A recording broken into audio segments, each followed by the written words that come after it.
बड़ी समस्या है ये, बड़ी समस्या है ये कि मतलब बच्ची सही है तो बच्चा बेविचारी है, बच्चा सही है तो पत्नी बेविचारी, बड़ी समस्या आ रही है। अब इसमें जब तक दोनों सही ना हो तब तक आजीवन निर्वाह होना बड़ा कठिन है, और ये गृहस्थी के लिए अनिवार्य है। पति पत्नी में प्रेम होना गृहस्थी के लिए अनिवार्य है, क्योंकि वो तभी चल पाएंगे। और ये बड़ी समस्या हो गई कि वो उनसे प्यार करते हो, उनसे प्यार, तो हमें लगता है कि फिर ब्याह नहीं करना चाहिए। अगर तुमको जिससे प्रेम है उसी से रहो, कम से कम हत्या तो मत करो किसी की। अब आप अपने माता पिता को सुख देने के लिए ब्याह करते हैं और इसके बाद पति या पत्नी की हत्या कर देते हैं तो जेल जाते हैं, पूरा जीवन बर्बाद हो जाता है, बड़ा समस्या है। और नए बच्चे बिना बॉयफ्रेंड गर्लफ्रेंड के अब जीना नहीं चाहते।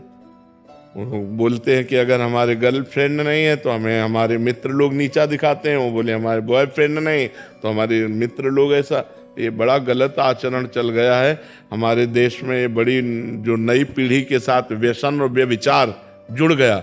अब बताओ, ये पढ़ाई लिखाई का समय है, उन्नति का समय है कि ये गंदी बातों का समय है? और वो गंदे नशा करते हैं, गंदी आदतें, गंदे व्यभिचार, और फिर दिमाग खराब करके गंदा आचरण ऐसा कर बैठते हैं, आजीवन जेल या तो मर गए। यही आचरण हो रहे हैं। भावेश पांडे जी। राधे राधे। राधे राधे महाराज जी। महाराज जी, आज का युवा आधुनिकता की दौड़ में अपनी सामाजिक और पारिवारिक जिम्मेदारियों से विमुख होता जा रहा है। वो ना तो समाज, ये हमारी चिंता का विषय, किसी का भी हो तो प्रश्न हो, ये हमारी भी चिंता का विषय। देखो, हम पहले नहीं बिना प्रश्न किए, ये हमारी चिंता का विषय है कि अब वो जंजीर खींच रहा है, वो चोरी कर रहा है, 2 लड़के आए ऐसे गला दबाया और सब छीन छान के, क्योंकि उनको शराब चाहिए, उनको ड्रग्स चाहिए, उनको नशा चाहिए, उनको व्यभिचार चाहिए।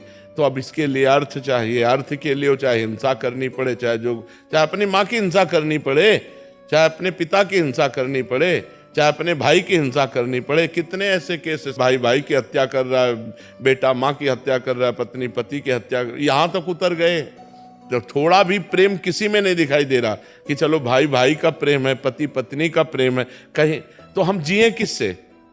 कम से कम गृहस्थी में है तो एक परिवार है, उसमें आपस में प्रेम है, तो जो कुछ कमा के लाए जब खाए, प्रेम से बैठे, आनंद से बैठे, हमारे संबंध हो तो विश्वसनीय है कि ये हमारी पत्नी है, ये हमारा पुत्र है, ये हमारा भाई है, ये हमारी माँ है। अब संबंध भी विश्वसनीय नहीं, तो ये जो समय चल रहा है ये ठीक नहीं है। ऐसे ठीक नहीं है। ऐसे आगे चल करके परिवार का परिवार सब नष्ट हो जाएंगे। इसके लिए चाहिए विश्वास, प्रेम, और वो होता है पवित्रता से। अब पवित्रता रह नहीं रही है, पवित्रता पे कोई विचार ही नहीं कर रहा। नए बच्चों को देखो, भूत सवार है, बस कैसे रुपया मिले, कैसे नशा मिले, कैसे बेविचार मिले, बस इस पे सवार है, दिमाग इस पे सवार है। ये बिना अध्यात्म के नहीं सुधर सकता, बिना भगवान से जुड़े नहीं सुधर सकता। और भगवान से जुड़ना ये नए बच्चे चाहते नहीं, उनको संसारिकता पसंद है, तो कैसे सुधारा जा सकता है? आप बताओ। बिना भगवान के, बिना धर्म के, बिना पवित्र आचरण के कैसे सुधारा जा सकता है? कोई उपाय तो हमें, कोई टेबलेट तो है नहीं कि टेबलेट खवा दिया जाए, वो तो ऐसा है नहीं। उसको तो स्वयं में जब ग्लानि होगी और स्वयं से सुधरना चाहेगा तो सुधर सकता है। विकास जी। राधे राधे महाराज जी। महाराज जी, आपके चरणों में कोटि कोटि प्रणाम। महाराज जी, वो कौन सी परिस्थिति है जिसमें माँ बाप बच्चों का परित्याग कर सकते हैं? अब ये तो माँ बाप के हृदय की स्थिति है, माँ बाप के हृदय की स्थिति है। नहीं, किसी भी परिस्थिति में बेटे का त्याग कर देना तो, या माँ पिता का त्याग कर देना, या तो बहुत अधार्मिक प्रवृत्ति का हो तो त्याग किया जा सकता है। जाके प्रिय न राम वैदेही तजिए ताहि कोटि वैरिशम यद्यप परम स्नेही। या फिर ऐसी परिस्थिति आ गई जैसे कंस कारागार में देवकी और वसुदेव जी हैं, अब बालक की रक्षा करना अनिवार्य है, तो इसे गोकुल पहुंचा दिया जाए। तो फिर वो नवजात शिशु भगवान सच्चिदानंद इतने सुंदर, जो प्राण निकल रहे थे कि कैसे इनको दूर करूं, पर उनको पहुंचाना पड़ा गोकुल।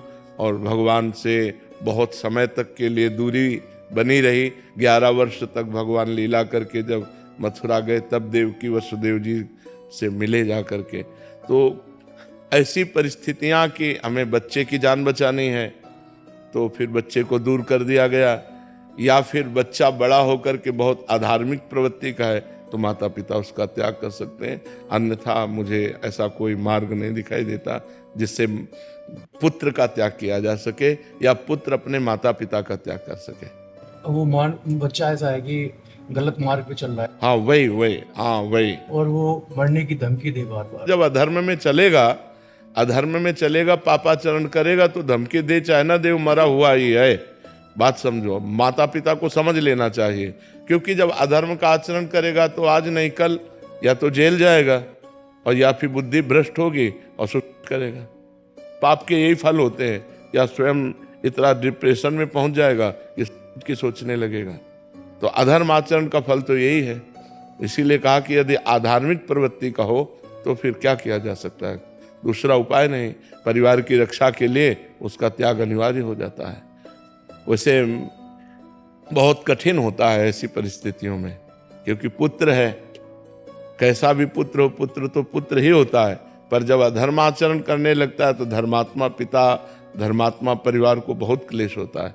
इसीलिए बच्चापन से बच्चों को संभालना चाहिए, छोटे बच्चों को धर्म का उपदेश करना चाहिए, नाम जप करवाना चाहिए, पूजा पाठ में बैठाना चाहिए। माता पिता जबरदस्ती उनसे कह के रोज चरण छुआने चाहिए, जिससे उनके संस्कार बने। अब वो जब बड़े हो जाते हैं तो व्यसन करने लगते हैं, व्यभिचार करने लगते हैं, तो उनकी बुद्धि भ्रष्ट हो जाती है। ये जो गर्लफ्रेंड बॉयफ्रेंड चला है ना, ये व्यभिचार बुद्धि भ्रष्ट कर देता है। तो अधर्माचरण से कभी किसी को सुख या शांति की प्राप्ति नहीं होती।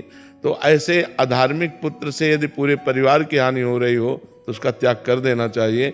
जैसे शरीर के किसी अंग में कैंसर हो जाए तो हम उस अंग को कटा देते हैं, ऐसे ही बहुत प्रिय अंग होने पर जैसे कटा देते हैं, ऐसे बहुत प्रिय संबंधी हो, लेकिन यदि वो भगवान से विमुख आचरण करने वाला, अधर्माचरण करने वाला है तो उसका त्याग ही उचित है।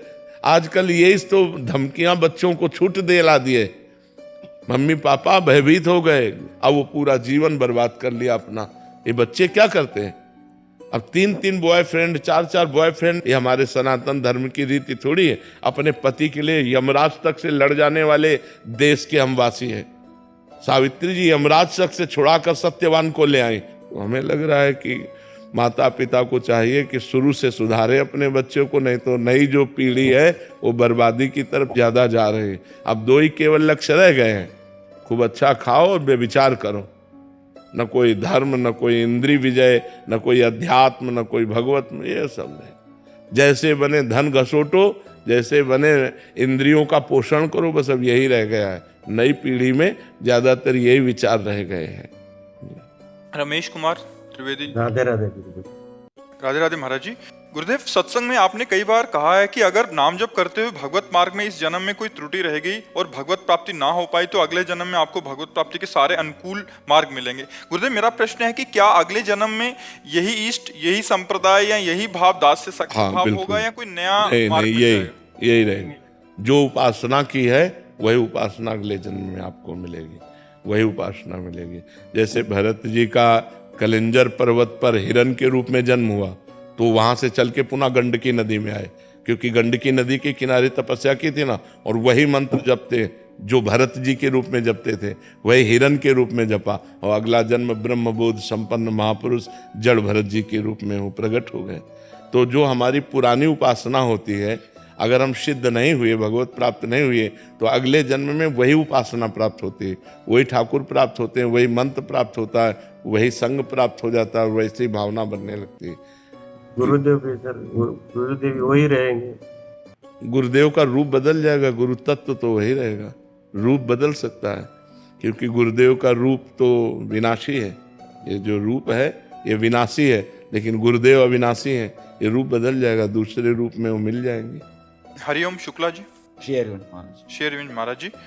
महाराज जी, मेरा प्रश्न है कि लालडी जी की कृपा से मुझे भक्तों का जब संग मिलता है या उन्हें देखकर मुझे बहुत दुख सा होता है, क्योंकि मैं देखता हूँ कि उनके जैसा भाव भक्ति साधना मेरे में नहीं है। महाराज जी, ऐसे में क्या गलत होना चाहिए? ऐसा होना चाहिए। हमको भी होता है, जब अपने बड़े संतों के चरित्र पढ़ते हैं तब लगता है क्या यार जीवन है, इन्होंने कितना भगवान के लिए त्याग किया, कितना भगवान का भजन किया, कितना भगवान के लिए कष्ट सहा।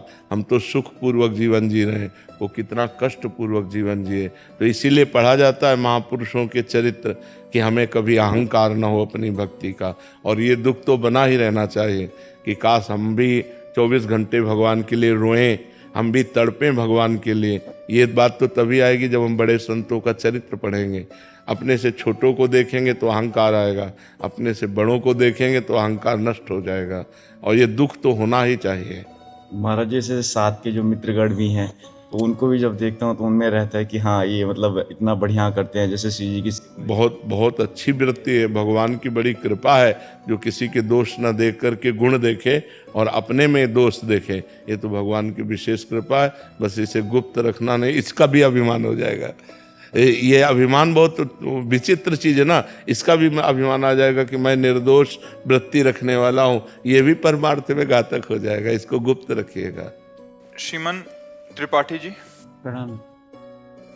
महाराज जी आपका एक प्रश्न है, ये काफ़ी बच्चों का भी प्रश्न है। महाराज जी फ्यूचर को लेके बहुत चिंता होती है कि 5 साल बाद क्या होगा, जब मैं नौकरी अगर लगेगी नहीं होगा। महाराज जी कुछ चीज़ें हमारे कंट्रोल में ही नहीं होती। महाराज जी ऐसे में मन को, दिमाग को कैसे स्थिर रखें? देखो, जब भजन करोगे तो कल की चिंता का भाव खत्म हो जाएगा। ना कोई फीस है, किसी से किसी तरह की कोई फीस, और ना कभी ऐसे मांगना है। जिस हम परमात्मा की शरण में हैं, वो जब इतने बड़े हमारे परिकर को पोषण कर रहा है तो तुम्हारा पोषण क्यों नहीं होगा? तुम कल के लिए चिंतित क्यों हो? क्योंकि तुम्हें परमात्मा का आश्रय नहीं स्वीकृत है, तुमने भगवान को अपना मालिक नहीं माना। तो फिर जैसे जहाज ना हो और तैरना ना आता हो, फिर नदी में उसकी हालत क्या होगी, समुद्र में हालत क्या होगी उसकी, वैसी हालत है आप लोगों की। ना तो आपके अंदर ज्ञान है और ना भगवान का भरोसा है। तो अब ओवर थिंकिंग, भूत भविष्य काल का चिंतन, ये आपको तो परेशान करेगा ही करेगा। हम कहते हैं राधा राधा नाम जप करो और भगवान के आश्रित रहो। जब तक ब्याह न हो तब तक ब्रह्मचर्य से रहो। देखो आपका अंदर से क्या ज्ञान प्रकट होता है। एकदम आनंदित रहोगे बच्चा, एकदम आनंदित रहोगे। हमारी बात मान लो। अगर हम भगवान के सहारे हैं तो हम आपको बार बार कहते हैं किसी भी बात की कमी नहीं है और किसी को चिंता नहीं। इनको इसलिए चिंता नहीं कि महाराज जी बैठे हैं, हमको इसलिए चिंता नहीं कि भगवान है। सब एक दूसरे के आश्रित होकर भगवान का आश्रय ला, किसी को कोई चिंता नहीं। आप चिंतित क्यों हो रहे हैं अपने लिए, परेशान क्यों हो रहे हैं? हम कहते हैं आप ब्रह्मचर्य रह के देखो और नाम जप करो, बड़ी बड़ी विपत्तियों को रौंद के न निकल जाओ। तो हमसे बताओ, ब्रह्मचर्य वो पावर है जो आपकी सोच को पॉजिटिव करता है। लोग समझ नहीं पा रहे। और ब्रह्मचर्यहीनता जहां जैसे जैसे आती जाएगी आपकी सोच निगेटिव होती चली जाएगी। निगेटिव सोच ही मृत्यु है और पॉजिटिव सोच ही जीवन है। अगर हमारा पॉजिटिव चिंतन है तो हम बहुत आनंदित रहेंगे दुख में भी। अगर निगेटिव चिंतन है तो सब सुविधाएं हैं लेकिन हम परेशान रहेंगे। अगर हम आज दहाड़ रहे हैं तो भगवान की शरण में और ब्रह्मचर्य से हैं, उससे हम दहाड़ रहे हैं भगवान की शरण में और ब्रह्मचर्य। वही तुम्हें सब नौजवानों को कहते हैं, तुम थोड़ा जिसे निकालने में इतना आनंद समझते हो उसको रोक के तो देखो, बहादुर बन जाओगे, माया पर विजय प्राप्त कर लोगे। हर विपत्ति, हर संकट को रौंदने की सामर्थ्य आ जाएगी। धर्म से चलो, पवित्र आचरण करो। क्यों भविष्य की चिंता करते हो? वर्तमान को संभालो।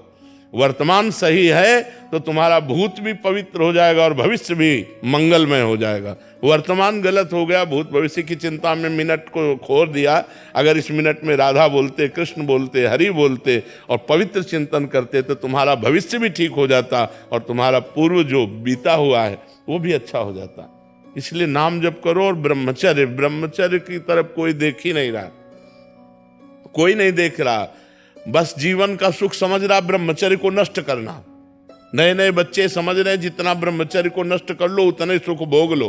ये तुम्हारे जीवन का नाश है। ब्रह्मचारी रहो। जब परिपक्व ब्रह्मचर्य हो जाए 20-22 के बाद, जब ब्याह हो, फिर गृहस्थी में संयोग करो, कुछ नहीं बिगड़ सकता। ब्रह्मचर्य नष्ट कर 12-12 वर्ष के बच्चे जैसे ब्रह्मचर्य नष्ट कर रहे हैं, अब ये 22-24 तक पहुंचते पहुंचते ये सब फ्यूज हो जाएंगे। इनके अंदर सामर्थ्य ही नहीं रहेगी कि वो गृहस्थी के लायक रहें। हमारी बात को लिख ले, कागज में लिख ले, चाहे दिमाग में लिख ले। अगर धर्म से चलोगे तो तुम कम से कम संसारिकता का भी तो निर्वाह कर पाओगे, नहीं तो संसारिकता का निर्वाह नहीं कर पाओ। अरे नए बच्चे तो ऐसे टमाटर जैसे रखे होने चाहिए गाल और चेहरा। ब्रह्मचर्य का मतलब क्या होता? अब ब्रह्मचर्य नहीं तो बूझे बूझे से रखे हैं, अब वही नूडल खाएं वो हाँ हाँ 1 लीटर 1.5 लीटर मठा पी के 4 मोटी रोटी खाकर दंड बैठक मार के किसान आदमी जो है मेहनत, अब ये मोमोज फोमोज खा कर अब भोजन सही नहीं है, आचरण सही नहीं है, तो विचार कहाँ से पवित्र और सही आ जाएंगे? ये कभी आनंदित होते हो? एकांत में चिंतन करके कभी आनंदित होते? कभी नहीं। एकांत में चिंतन करके और डिप्रेशन में पहुंचोगे। क्यों? भगवान का चिंतन नहीं। जब हम एकांत में होते, अपने प्रभु से होते, तो हृदय में आनंद की उफान आती है, आनंद की उफान। अब जब आप एकांत होते हैं तो आप गहरी चिंतन करते हैं भूत भविष्य का, गहरा चिंतन करते हैं धन का, गहरा चिंतन करते हैं क्या होगा, तो आप परेशान हो जाते हैं। अगर वर्तमान में भगवान का चिंतन, तो जैसे पूरी सृष्टि भगवान चला रहे हैं ऐसे आपको चलाएंगे। आप देखो तो भगवान के भरोसे तो होके देखो, कितना आनंद है, कितना मंगल है। खूब नाम जप करो, चरित्र पवित्र रखो, फिर आनंद हो जाएगा। अभिषेक यादव जी। राधे राधे। राधे राधे महाराज जी। महाराज जी, नशा समाज के पतन का मुख्य कारण बनता जा रहा है। अक्सर जो दुराचारों की घटना बहन बेटियों के साथ होती है उसमें नशा एक मुख्य कारण होता है। नशे की हालत में इंसान का डर सा खत्म हो जाता है, उसे सही गलत का होश नहीं रहता, तो महाराज जी वो ऐसे ही काम करने लग जाता है। महाराज जी मेरा निवेदन था कि नशा रोकने के लिए मार्गदर्शन दें ताकि ऐसी घटनाओं पर रोक लग। देखो हमारा उपाय सब रोकने के लिए है, बेविचार रोकने के लिए, नशा रोकने के लिए, अधर्म रोकने के लिए, पाप रोकने के लिए, डिप्रेशन रोकने के लिए, चिंता रोकने के लिए, सबका उपाय एक ही है, अध्यात्म। जब तक आप अध्यात्म से नहीं चलोगे तब तक आपका सुधार नहीं होगा। अध्यात्म से एक भय पैदा हो जाता है, मैं ये पाप कर्म नहीं करूँगा, अरे ये निंदनीय। आज हजारों या हम लाखों कह सकते हैं, लाखों हमारे नौजवान भाई नशा छोड़ दिए, शराब छोड़ दिए, मांस छोड़ दिए, गंदी बातें छोड़ दी। यहीं आके बताते हैं कि हमको 1 वर्ष हो गया छोड़े, हमें 6 महीना हो गया, हमें साल भर हो। तो अध्यात्म तो छुड़वा रहा है। जैसे जैसे वो अध्यात्म सुन रहे हैं, अध्यात्म को धारण कर रहे हैं, वैसे वैसे गंदे आचरण त्यागते जा रहे हैं। अभी अगर नौजवान भाई थोड़ा अध्यात्म की तरफ झुकें तो इनका सुधार हो। अब अध्यात्म से मतलब नहीं, केवल अब नौजवानी है और धर्म को कभी जाना नहीं, शास्त्र पढ़ा नहीं, संत संग किया नहीं, तो बस मनमानी आचरण चल रहा है, मनमानी आचरण चल रहा है। जो जितना गंदा जीवन जी सके वही उतना अपने को श्रेष्ठ मान रहा है। क्लब जाना, शराब पीना, ड्रग्स, तो इससे बहुत बड़ी हानि हो रही है, हमारे समाज की बहुत बड़ी हानि हो रही है। अब एक गृहस्थी में जो नया लड़का ब्याह करना चाहता है वो बहुत डर गया है। पति पत्नी में विश्वास चला गया। जहां 1 प्राण 2 देह माने जाते थे, पति पत्नी का मतलब 1 प्राण 2 देह, देखने में 2 हैं लेकिन दोनों एक हैं, वहां अब ये दशा है। बड़ा समय विचित्र आ गया है, बड़ा समय विचित्र आ गया है। मतलब अब किस पर विश्वास करें, विश्वास किस पर करें? कम से कम ये होता था कि सुहाग भर लिया तो अपने सुहाग की रक्षा करेगी, वही अपने सुहाग को। तो बड़ा विचित्र है, बड़ा विचित्र समय आ गया है। अध्यात्म के बिना आपके प्रश्न का समाधान नहीं है। जब तक लोग अध्यात्म से नहीं जुड़ेंगे, संतों से नहीं जुड़ेंगे, तब तक ये नशा और गंदी आदतें नहीं छूटेंगी। जब उनको भगवान का थोड़ा ज्ञान हो, धर्म का ज्ञान हो, तो इंद्रियां पवित्र हो, तो गंदे आचरणों से बचें। तो बिना अध्यात्म के सुधार होना बड़ा कठिन है।